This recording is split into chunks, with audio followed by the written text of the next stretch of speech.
আমার প্রশ্ন উত্তর পর্বের প্রথম পর্বে আমি যাদের কমেন্ট পড়েছিলাম তাদের মধ্যে বেশিরভাগই ছিল মাইয়া মানুষ। আন কি হয়েছে, মাইয়া মানুষ এবার আইয়া কমেন্ট করেছে, পুরুষ মানুষের রুচি একেবারে মাইয়াগুলোর কমেন্টই পড়ছে, বেটাকে কমেন্ট পড়ে নাই। এই লাগাই এই ভিডিওতে আমি বেটাকে কমেন্ট পড়বো, কোনো মাইয়াকে কমেন্ট নিমই না। একেবারে মাইয়া মানুষ যেখানে যায় বেজার লাগাই তাই করে। শাফিন এইচ মিচু নামে একটা ভাইয়া কমেন্ট করেছে যে মিকির স্ক্রিপ্ট কে লেখে। আরে ভাই আর কই না, আমার আম্মারে সারাদিনে শয়তানে লারে। আম্মা এগুলা লেখে আর আমি শুধু পাবলিকে একটু অভিনয় করে করে দেখাই, বুঝতে পারছেন? আদিব হাসান নামে একজন কমেন্ট করেছে যে মিকির কালাপুঙ্গা ধলা হবে কবে।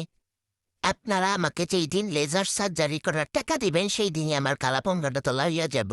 ইফতেকার ভুইয়া নামে কমেন্ট করেছে একজন যে লাদুর তো বউ আছে, গার্লফ্রেন্ড আছে, মিকিদা কালাপুঙ্গা তোর কষ্ট লাগে না লাদুরে দেখে? না, কষ্ট লাগবে কেন, আমি তোরা হাসি। লাদুর বউ আছে তো কি হয়েছে, লাদু তো সারাদিন বউয়ের হাতে লাত্তি গুতা খায়। আমার দরকার নাই বাবা বউয়ের হাতে লাত্তি গুতা খাওয়ার, সিঙ্গেল আছি তাই ভালো। জলে আপনার জলে। নাফি হোসেন ভাইয়া কমেন্ট করেছে মিকি কি দেশি নাকি বিদেশি বিড়াল। এই যে আমাকে কেউ বিড়াল বললে আমার অনেক মাইন্ডে লাগে। আমি হলাম বিলুস, বিড়াল না। আর আমি মিক্স বিড়াল, এই সরি বিলুস।